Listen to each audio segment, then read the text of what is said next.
welcome to another edition of The Game. I'm Mark Simon.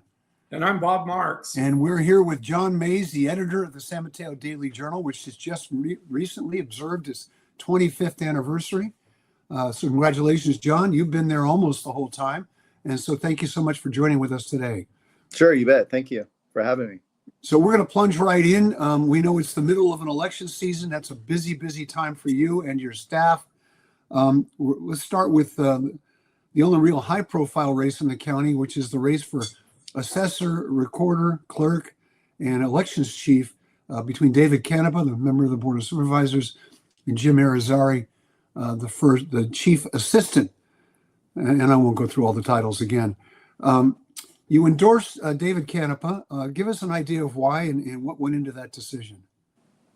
Well, as part of our process for endorsing candidates, we interview them. We have a set series of questions. I have some follow-up questions. The reporter is there taking notes, and he or she, in this case she, will write a story based on that interview. And then based on that interview, also we make a recommendation from it. And we try to, if possible, have all the candidates together. And if scheduling doesn't allow, then we have them separately. If there's a question that arises in one, we follow up with the other to make sure that everyone kind of has an equal chance to respond to any allegations or questions that arise from those. And so in that process, Canepa had good responses and showed a particular type of energy that could infuse the office. Jim obviously knows, Jim Irizarry obviously knows the office, but kind of fell short on some of his responses. And so based on that, we felt that David Canepa would be a better choice for voters. And we'll see what happens when the ballots come out.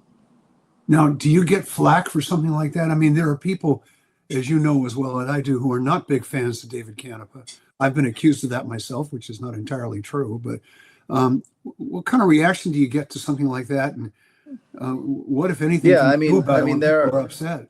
Yeah, I'm sorry, what was the last part? How do I... What, if anything, can you do about it if people are upset? Nothing. I can't do anything about it.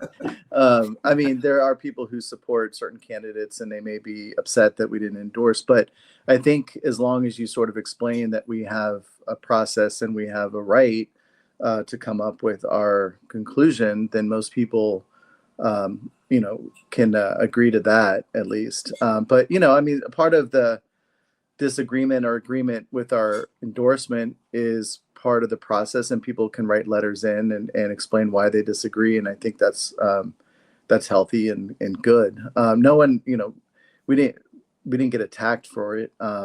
We have in the past at times, but that's rare, and that's just part of the lifestyle that we lead as a journalist. That sometimes people just get a little bit more excited around election time than they need to. Jon, there's another countywide race that I know you've endorsed, and it's who's going to lead the County Office of Education, Camacho versus Bonini. Mm-hmm. Tell us why you decided to endorse Hector. I mean, it's the same situation with the assessor, county clerk, recorder, and chief elections officer races. That based on the two candidates, Camacho seemed to have better responses and is more qualified for that role. It's interesting because both of them have held a similar office on the Board of Education. Chelsea Bonini has the position now, and Hector Camacho had it previously, and now he works for the Office of Education as executive director of, I think it's DEI or something like that. And it just, his responses were a little bit wider ranging and had depth and breadth to it. Chelsea also had some good answers. I mean, I think she knows the job that she's running for, and had some good responses, but the edge went to Hector from our perspective. A lot of newspapers increasingly, it seems like, are sort of opting out of endorsements, especially the newspapers that have positioned themselves as nonprofits.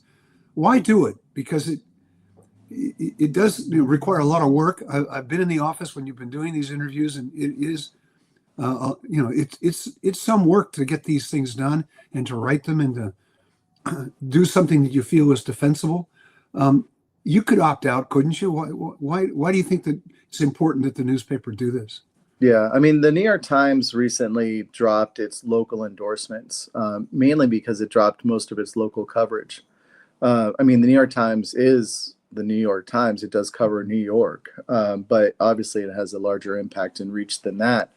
And so dropping that local coverage, they didn't have the knowledge that's needed to, make fully informed recommendations. I think what we do as a business is cover this county as well as we can and all the different issues and people within it. And so that gives us a certain level of expertise in knowing sort of the ins and outs of issues and people who make decisions that affect us.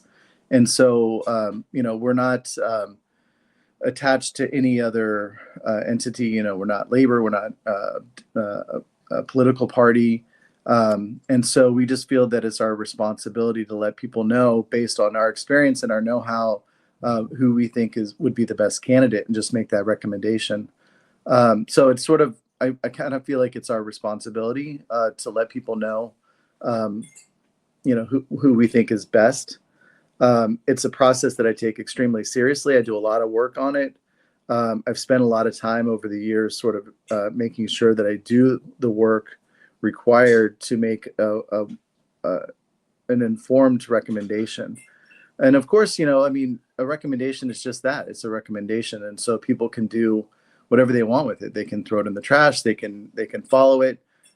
They can question it all they want. And so it's just out there. And if you choose to follow it, that's feel free. Do you have any sense of how much influence the endorsements have? I have no idea. But I've heard it's people tell me that it's an important endorsement to get.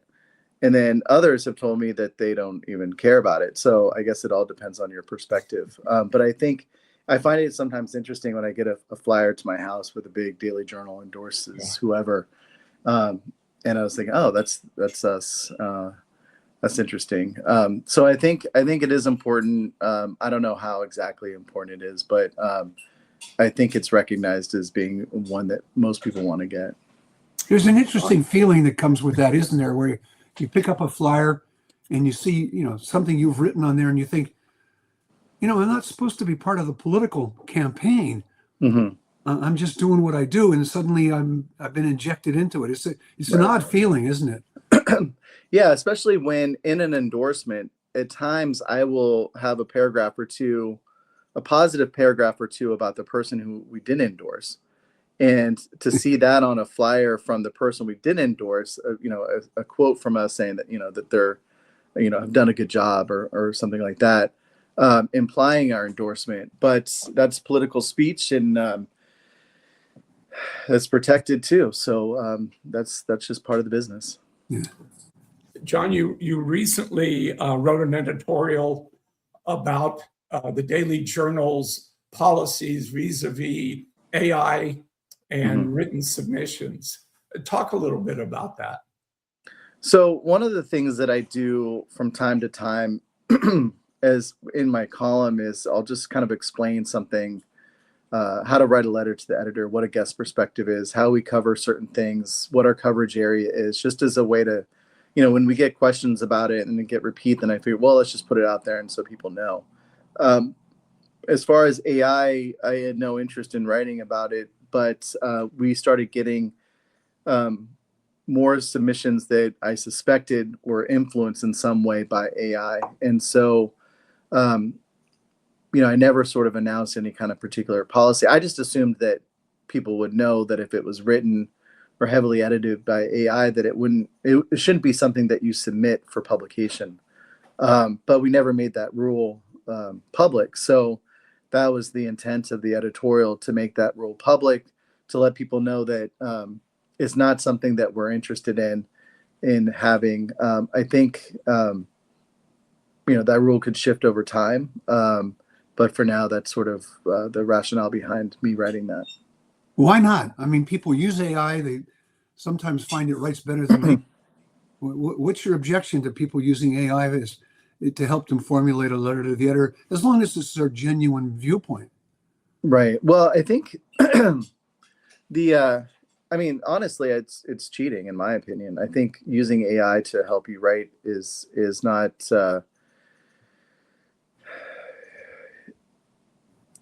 I mean, for me at least, it's not ethical. I don't think it's appropriate for our publication. It can be, if you want to use it in your own business or whatever, that's your business. But for me, it has to be something that you've written. And I know that for me, I'm my profession is writing, and so it comes easier for me. But there are ways that you can get assistance, whether it be, I mean, I'll help you out. I'll say, well, this is, where you can improve this letter. So I think too is that AI can insert some meaning into it that maybe wasn't originally intended. And so it's not a true reflection of that person's point of view. They may read it and go, oh, that's pretty good. That's kind of what I meant. But it's really not what they were thinking. And so you're injecting an artificial viewpoint into your own viewpoint. And I think at this point right now, it doesn't seem legitimate to me. I think you can ask friends, you can ask me, you can ask family to kind of go over your point of view. And so for now, it's just not something that we find appropriate. You had another editorial. Excuse me, Bob, let me follow up on the AI question, because you and I just exchanged a couple of emails of something that's going on in the Fresno Bee, where they're using AI to produce some portions of news stories. A reporter will produce a story, and apparently they think they're enhancing it with AI. And then there's a controversy that has arisen over whether the reporter's name should remain as a byline on the story, which is almost a related issue. But you're a small newspaper with a staff. You're always resource challenged. Would it be tempting to use AI to fill in some of the gaps that may occur from time to time in a story that's being put together by one of your reporters? No, I mean, not for me. I mean, absolutely not. I mean, having a reporter do the work and then use AI to come up with a perspective, a different perspective for a different audience, just doesn't work for me. That's what the report said that the Bee was doing. McClatchy was doing it. I mean, ostensibly the writing that we do is for everyone. And it's factual for all people. And one of the things, and I talk about this sometimes if this type of topic comes up, is that what we try to do is sort of think of the range of people within the community and how they're reading the stories that we write, whether it be someone who's recently here, an immigrant, or someone who's been here for a long time, someone who just moved here, from Boston, someone who raised their kids here and maybe is 75 or so and sort of is perplexed by all the changes. And we sort of try to think of these sort of fictional characters in a way that sort of represents a general, point of view of our readers, and make sure that we're sort of making that we think that we would make sense for all of them. And that changes over time too, as we encounter different types of people, different types of readers. So I think that reaching a broad perspective is sort of part of our ethos overall. So to streamline that or use AI to sort of change that wouldn't make any sense for us, because we're already trying to reach everyone. So and using AI to sort of shift a point of view of a story, I think, is inappropriate in a workplace. And obviously the reporters think that too. Because they're having a byline strike, you're basically messing with their own work. So yeah, we've had conversations in the newsroom about AI, and pretty much the overall sentiment is we want to stay away from it as much as possible. And I don't think that it would do any work right now to fill the gaps that we have. And I think it would probably be sort of a detrimental road to travel down. You had another another editorial recently about banning cell phones in San Mateo High School District from bell to bell. I guess currently they don't allow cell phones in the class, but you argued that it should be throughout the whole school day. It seemed to be that the AI editorial and the cell phone editorial are really getting at the value of writing and the value of having social interaction, that those are being lost today. Yeah. Talk about that a little bit.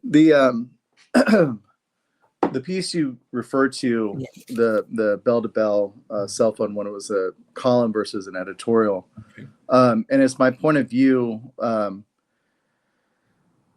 The argument is that this is a tool that people use in the workplace now, technology and whatnot, and that cell phones are something that people can use as an educational tool. But I think that that's sort of a specious argument. No, not specious. It's sort of it's just a weak argument overall. I think schools should teach children how to think. And I think that teachers should use the tools available to them. Kids are going to use cell phones regardless. And we're all going to use cell phones. We're all going to use whatever technology is available. But we should learn how to do things on our own first and then use the tools. If you abdicate everything to technology, then what are you really learning? And I've talked about this over time when it comes to spelling and grammar. Spelling is important as a building block to words. Grammar is important to building blocks of sentences, to paragraphs, to entire essays, to developing a train of thought, developing an argument, understanding how to influence people through your words.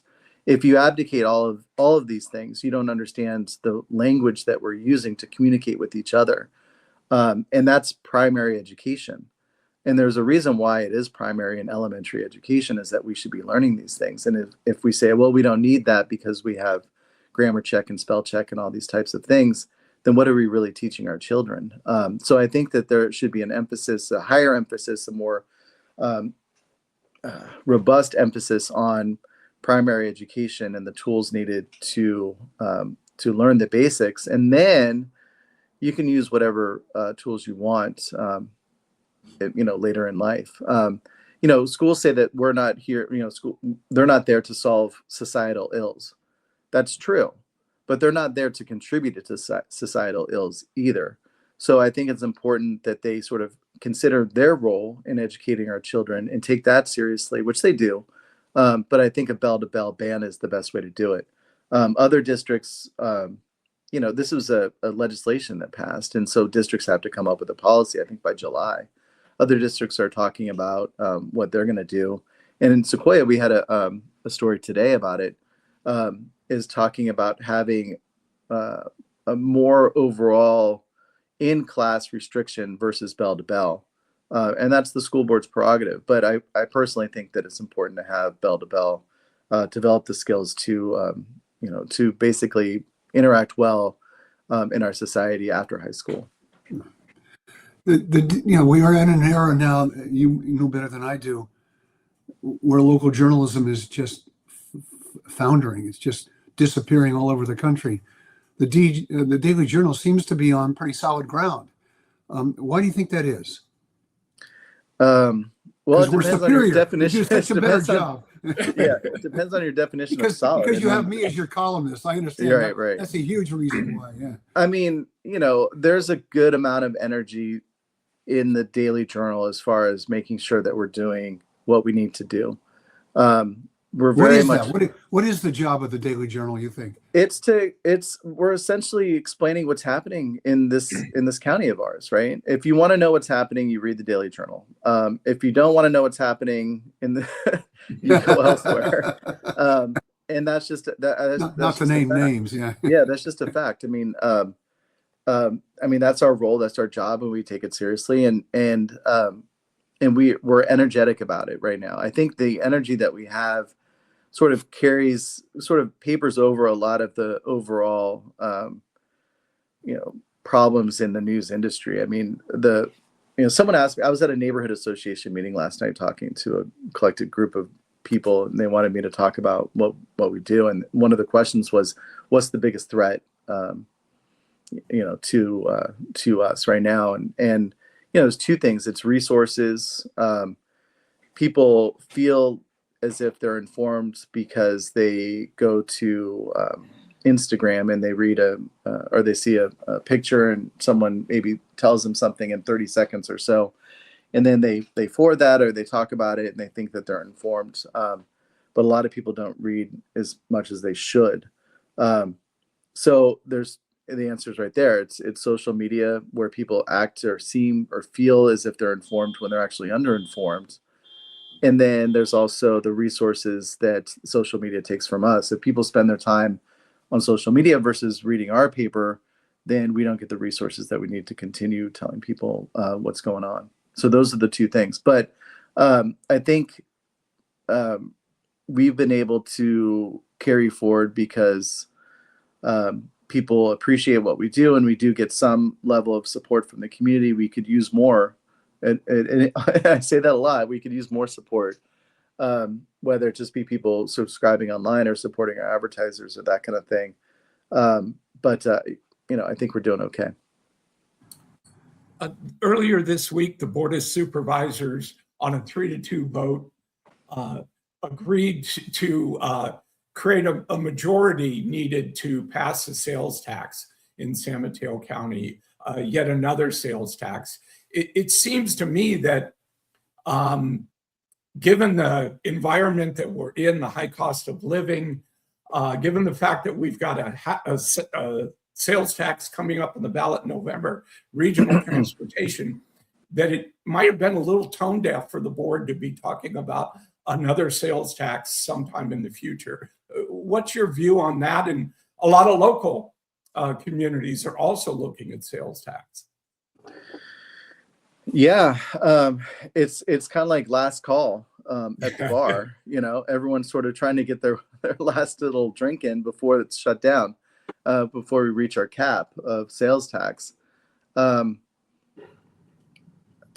to get too much into this, but I think with the VLF situation, with the state withholding some money from the county, I think with property transfers being low and sales tax being lower because of inflation, cities in the county are feeling a lot of financial pain. Also, the elimination of the COVID subsidies over time, which sort of did a lot of things. The government officials are starting to feel some pain. And that's, you referenced the transit measure that was allowed through Senate Bill 63. That's supposed to save public transit in the Bay Area. So there's a lot of asks right now. And I don't feel as if people are feeling particularly rich right now, although the stock market seems to be doing okay for a lot of people. And if you're involved with technology or AI, I think there's some opportunities there. But, the average person, lower middle class, is not feeling super great. So these are some tall orders for people to determine whether they can support additional taxes. We'll see what happens. I mean, these ballots are far away. Maybe some things change in the meantime. The county just agreed 3-2, which isn't, barely got through at some point to see if there could be a tax increase. So we'll see if they actually pursue something like that. Let's talk a little bit about something else you wrote about, the historic homes ordinance, I guess, for lack of a better way of putting it. You wrote a pretty sharply worded column of your own, critical of the ordinance that the city had put together. First of all, give us an overview of the issue, because it's been going on as a fight in San Mateo for quite a while now, focused largely on one neighborhood, but it seems to have blown up into a citywide thing.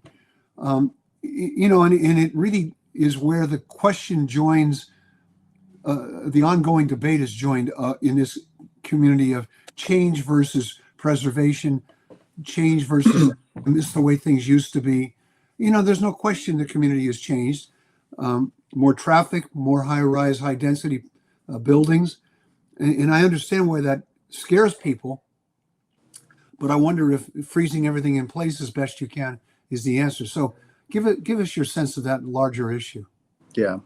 The historic ordinance update was part of the 2040 general plan in San Mateo. It was when it passed, it was at some point in the future you update the historic ordinance. And ever since I've been around, since 1997, there was a 1989 survey of historic resources that was done, and everyone talked about how it needed to be updated. And so there's been this discussion about the 89 survey being updated since I started. And I'm interested very much in the history of San Mateo. I think it's a unique and interesting place. I think this county has an interesting history from the Ohlonies to the Grand Estates to the post 1906 residential boom in a couple cities, and then the suburbanization after World War II. San Mateo has a pretty unique collection of pre-1910 homes. So the first home in San Mateo, the oldest home in San Mateo currently, the Grand Estates have all burned down, and that was part of the origin of San Mateo, is that they wanted to create a fire district in 1893 or 1896, 1899, one of those. I'm sorry, I can't remember. You should be careful because Bob really stays on top of these. That's right. So they wanted to have a fire district, right? Because buildings were burning down. A good thing they did, because 1906, was felt down here, and a lot of these buildings were destroyed.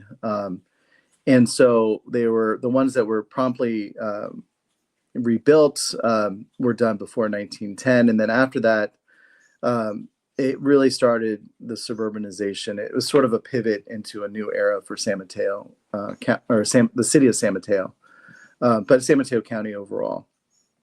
So there's a small collection of homes that were from that era, and they were identified in this 89 survey, which was 37 years ago. And so that survey is no longer, reliable because it happened so long ago. And so as part of this historic ordinance update, it's my belief that they should have started with that survey, updating that survey, and then determining which of those buildings are still around, which are viable, which could be protected. Some have been changed to the point of no longer being historic or, a resource, and some may have even been knocked down. We don't know. We have no idea. So this idea of the historic ordinance survey, though, came out of a battle in the neighborhood of Baywood, which is 1930s, 40s homes. And I'm not going to get too much into that, but basically they wanted to create a historic district, and some people didn't want it, and there was a fight over that. So the idea was, by the city, was to absorb that fight into this ordinance update, and then sort of come up with some rules for how that would go. But that argument took over the entire discussion, and all of this other thing that was really the true history of San Mateo from the founding era was sort of left by the wayside. And so it's my opinion that basically what we do is we cover what happens, and the discussion is such that we write about what's happening. And then if something kind of gets a little bit askew, it's our responsibility as the people who write the first draft of history, and I've been doing it for a third of a century now, kind of stand up and say, well, you guys you're doing this wrong. And so that was the intent of the editorial, was to say, this discussion is no longer working well. It is backwards. It's the opposite of how it should go. And the council, I think, listened and sort of rectified that a little bit, included the 89. So now they're going to update it. But really, this whole discussion was done in the opposite way that it should have, without the proper insight. No one talked to, maybe they did, maybe someone did, but Mitch Postal, who's the president of the San Mateo County History Museum and Historical Association, who conducted the 89 survey, wrote the Book of San Mateo, fought to save the Seven Oaks, the APG&E house, was never properly consulted about this. And I think that that's a big miss. So that was sort of why I wrote the editorial, because I felt like the discussion was wrong. And I feel that there was, it's not about growth versus growth and housing versus non-housing. This is about the history of the city and sort of preserving who we are. And, the handful of homes, there's 20,000 lots in San Mateo. The handful of homes it's under 150 properties here. We don't even know what status they are. It could be less. It could be 75. That's not going to make a ton of difference when you're talking about, housing versus non-housing. You can put up, condos right next to a historic home. It's fine. You can even do adaptive reuse to a historic home. You can add ADUs and JADUs. You can add second levels as long as you keep the facade. There's a lot of opportunities here, and no one was really discussing that. And I think that was a big missed opportunity on the part of the city. It seems like there was been a little bit of a recalibration with the exploration of the 89 survey. And I expect that I'll probably be a little bit more involved with the discussion as it goes on, because I think that this is important to sort of balance needs and not get wrapped up in the housing versus not housing, YIMBY, NIMBY thing. It's not about that. You can have the preservation and restoration of history while also growing as a city. There's examples all over Europe. I mean, certainly you have historic buildings right next to sky rises. And I think that that's just, there's a more mature and responsible discussion that needs to be had. And I think it's time to have it. Let's talk a little bit about change. You've been paying close attention to the community for quite a while. How has it changed? And has it changed for the better? I mean, you hear, if not more so than most, from people who are not happy at how things are changing. And the resistance to change is always something that's a news story at one level or another. It's contained within one project or another. How has the community changed, and has it changed for the better? I don't know. I mean, I think it's changed. I mean, that's just life. All sorts of things change. I think values are changing, and I think needs are changing over time. I think sometimes people believe that something that happened or what was happening, the whole thing is that everything is peaceful from a distance, right? And say you go on vacation and you had this awful trip where you got food poisoning and you got lost and all that kind of stuff. But 2 years later, you think, oh, what a great trip that was. We really saw some great things. So you look back at the past and you think it was like better than it really was. And some of it has to do with just your own personal loss, or things are changing in your own life. And it's reflected in that. But I think San Mateo County has always been an interesting, dynamic, ever-changing community. I think, someone was telling me, oh, San Mateo County is very bland. It's not very interesting. There's not a lot going on. And I said, what are you talking? You can go to the park and hear people speaking in 5 different languages within earshot. It's an incredibly diverse, dynamic, interesting place that draws people from all over the world who want to do good things. And that change can be difficult if you are accustomed to something that happened, 30 years ago. But you have to change with the times and have mature, responsible conversations about how to make that change work for everyone. You can't, you can't preserve everything, nor should you. But I think there's a discussion to be had where you respect the past. You understand that change is happening, and you prepare for the future in a way that makes sense for everyone. Let me ask the same question about our local politics. We've had district elections now. We have different kinds of people. Certainly, district elections has changed the color of who gets elected. There's more diversity than ever. How are the politics of the county changing? It used to be a place that was pretty homogenous when it came to these views. It seems to me anyway, more contested, more contestable. What's your take on that, Jon? Well, I mean, I think so. I think getting elected and running a government are two separate things, right? And you could be skilled at getting elected and not be skilled at running things. But I don't have, I think it's important to have a diverse group of opinions. I think it's important to have diversity of opinions and diversity of thought and ideas and ways of administering our government. So I think progress has been made when it comes to diversity of thought on our boards and councils, and that's a positive thing. I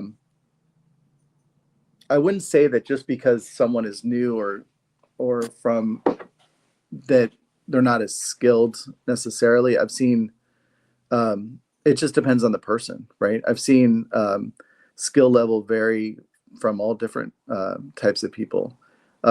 25 years ago, there was people with limited skills on city councils. That hasn't changed.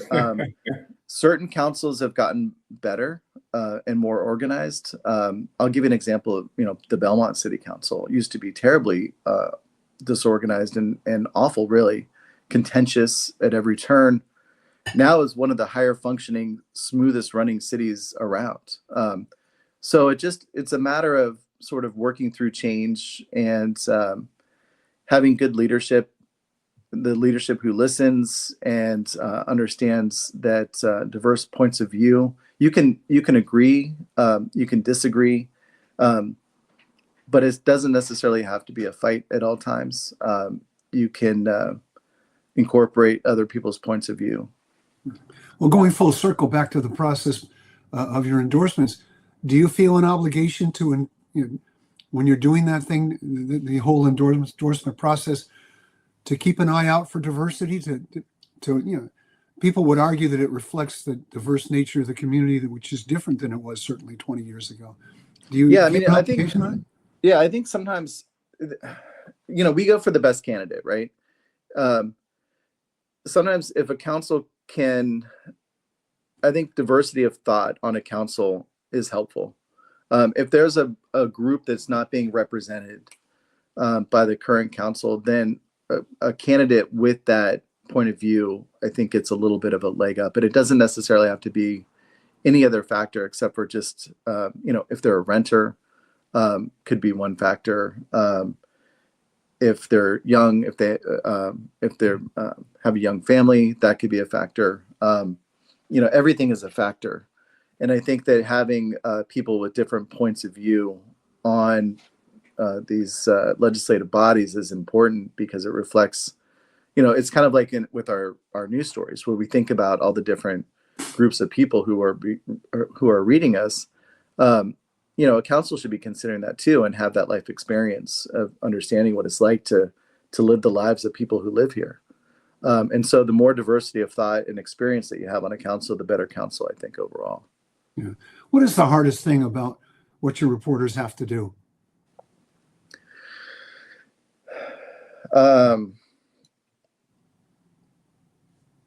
Probably watching those city council meetings, honestly. I don't know. I mean, I think it's just this, Mark, is that, journalism is becoming an expert immediately on a number of different topics.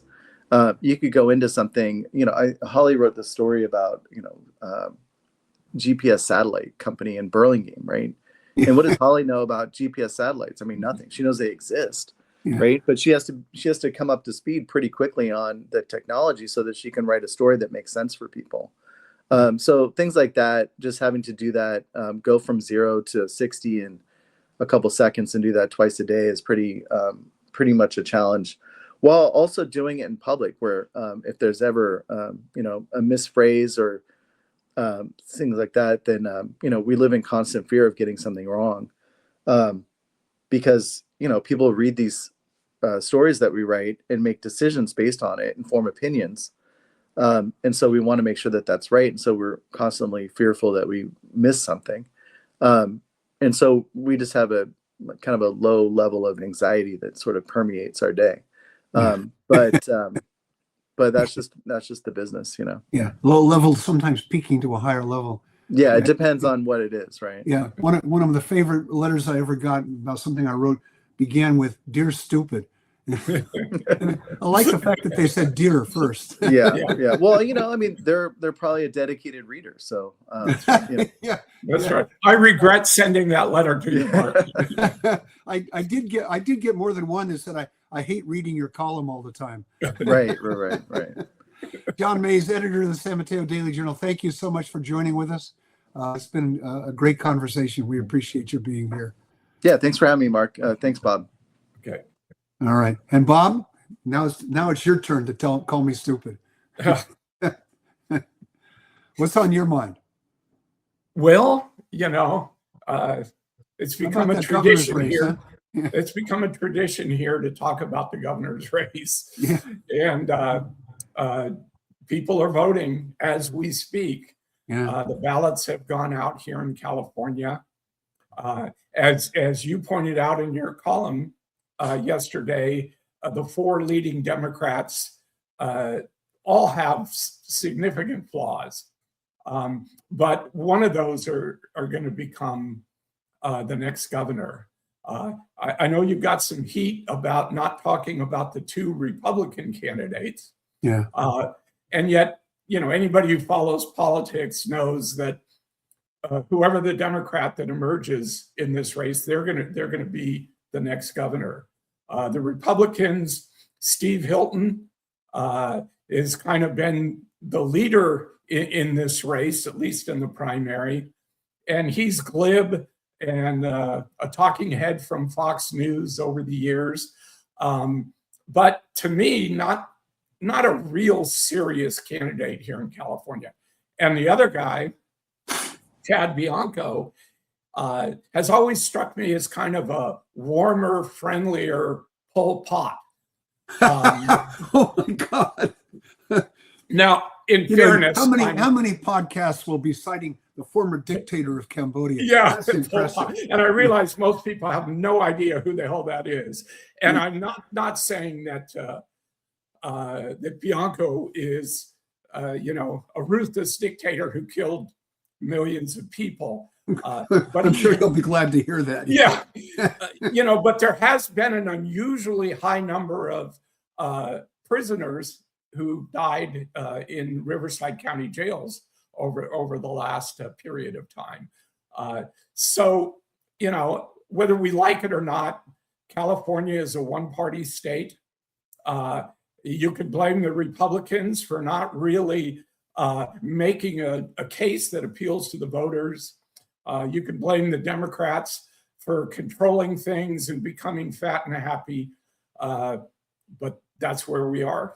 Yeah, sort of the undercurrent of the comments I heard, and I did hear a good number of people who were unhappy that I didn't mention the two Republicans in the column, and I'll get to them next week. But the column started off with the sentence, "What a mess," and maybe I should have said, "What a mess the Democrats have made." The fact is, the Republicans are bystanders to this process, and the fact that one or two of them are at the top of the polling has almost nothing to do with the positions they're taking. And everything to do with the fact is, you can get 35% of the vote in this state if you're a Republican. Yeah. That's enough to win to lose in a landslide. It's not enough to win the seat, and that's what these numbers reflect. That it's essentially a product of all the Democrats running and none of them emerging, and the Democrats who could have run and put this race away early on all opted not to run. And that's a whole different kind of profile and courage, I suppose. Yeah. But the fact is that none of the Republicans are espousing positions that are mainstream positions in California. And they like to think in the way that Hilton and Bianco have talked about it at the debates. And on behalf of the public, Bob and I watch the debates, so you don't have to. They want to act as though finally California is coming to its senses and rejecting this one-party rule. And the answer is no, they're not. It's just a menagerie of people, none of whom are strong enough or assertive enough to put this race away. And it is an interesting collection of people who, in a normal circumstance, if a Kamala Harris had run, or an Eleni Kounalakis, or Senator Padilla, they might not even be in the race anymore, let alone be factors in this campaign. The one thing that bothers me, and you're much more of an expert on polling than I am, is when they say the undecided is 18%. I just don't believe that number. I think that number is much, much higher. And you know as well as I do the way they ask the question, if you had to decide today, and your first response was, I don't know. Well, yeah, but if you had to decide. And so people pick a name because they have to in the context of the poll. The other thing I'm hearing now from other people, none of whom seem to feel the need to write to me, they just call me instead, is they're all going to hang on to their ballot until late, which I think this is one of those times when it makes sense given everything that's happened. And they're going to see who is ahead in the last poll among the Democrats. And I think if it's any sort of a reasonable sampling and it's just random, you could see a very late surge to one person, depending on where they are in the last poll. Yeah, I see the race as Becerra. I don't know. We saw in the last debates that everybody's ganging up on him, and that's always a clear indication that he's the one that's the front runner. Right. He seems to be, to me, he's the more of the same candidate. Yeah. Steyer and Porter are both kind of uber progressives, and Mahan is sort of a moderate Democrat in a lot of ways, and Becerra seems to be kind of the safe choice. He has a lot of baggage. I don't think he's distinguished himself either as Attorney General or as HHS Secretary. But at this point, and things can change, we'll see how the attacks on him play out. But at this point, he looks like he's the one that the Democratic Party as a whole in California is saying, yeah, I guess he's the best choice out of these candidates. Well, he's the least objectionable, I guess. He's in sort of the classic political profile. He is the quintessential candidate for governor, in that he's got a certain set of credentials that are actually specifically relevant to the job. I mean, part of the problem is Steyer's a CEO, and I'm sure I've said on this show before, the idea that a CEO can run government is to me is a myth. It's not the same kind of skill set. Politicians have to persuade people. CEOs just have to give orders, and it's a whole different ballgame. And how many times in his career has Steyer said to his staff, well, we're going to do this, and somebody said, yeah, well, we're the opposition party, we're not doing it. It just doesn't happen. Porter is a member of Congress, or was a member of Congress. It's revealing to me that virtually none of her colleagues have endorsed her. Mm-hmm. But also, being in Congress, this was the same problem Swalwell had, along with several others, which is being a member of Congress has no relationship to the job of being governor. Right. And then you've got Mahan, who's got relevant experience, but he's so closely tied to the tech industry.